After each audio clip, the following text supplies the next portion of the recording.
Hello दोस्तों, I am Purnima. Welcome back to my channel success with मी।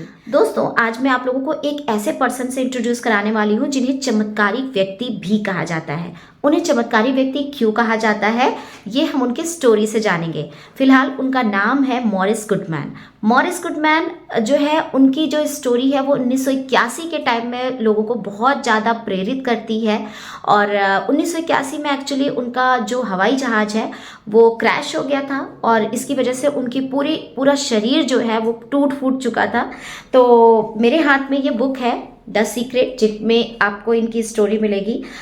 जब इनका हवाई जहाज़ दुर्घटना में टूट गया था और उनको बहुत सारी चोटें आई थी, डॉक्टरों ने बताया था कि वे कभी भी चल नहीं पाएंगे, बोल नहीं पाएंगे और सामान्य व्यक्ति की तरह काम नहीं कर पाएंगे। लेकिन आज मॉरिस दुनिया भर में यात्रा करके अपनी चमत्कारी कहानियों से हजारों लोगों को प्रेरित करते हैं। तो चलिए हम लोग भी थोड़ी सी प्रेरणा लेते हैं इनकी स्टोरी से। लेखक बोलते हैं, मॉरिस बोलते हैं, मेरी कहानी 10 मार्च 1981 को शुरू होती है। इस दिन मेरी जिंदगी सचमुच बदल गई।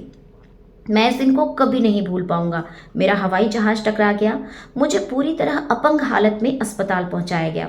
मेरी स्पाइनल कार्ड चकनाचूर हो चुकी थी, मेरी पहली और दूसरी सर्वाइकल वर्टीब्रा भी टूट गई थी, मेरे निगलने की क्षमता खत्म हो गई थी, मैं खा पी नहीं सकता था, मेरा डायफ्राम नष्ट हो गया था, मैं सांस नहीं ले सकता था, मैं बस अपनी पलकें झपका सकता था। जाहिर है डॉक्टरों ने मेरी हालत देखकर कहा कि मैं जिंदगी भर अपंग ही रहूंगा, बस अपनी पलकें ही झपका पाऊंगा। उन्होंने मेरे बारे में ये तस्वीर देखी, लेकिन उनके सोचने से कुछ नहीं होता।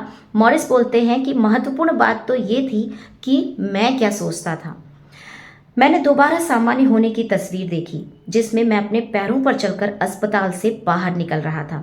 अस्पताल के भीतर मैं सिर्फ अपने दिमाग पर काम कर सकता था, लेकिन अगर आपका दिमाग सही काम कर रहा हो तो आप हर चीज़ को दोबारा सही कर सकते हैं।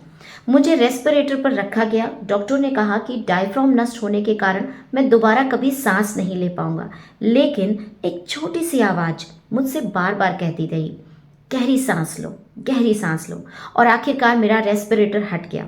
डॉक्टर को समझ में नहीं आया कि ऐसा कैसे हो गया।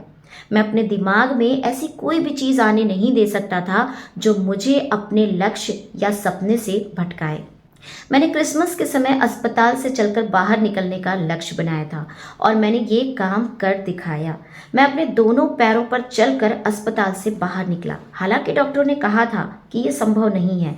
मैं उस दिन को कभी नहीं भूल पाऊंगा।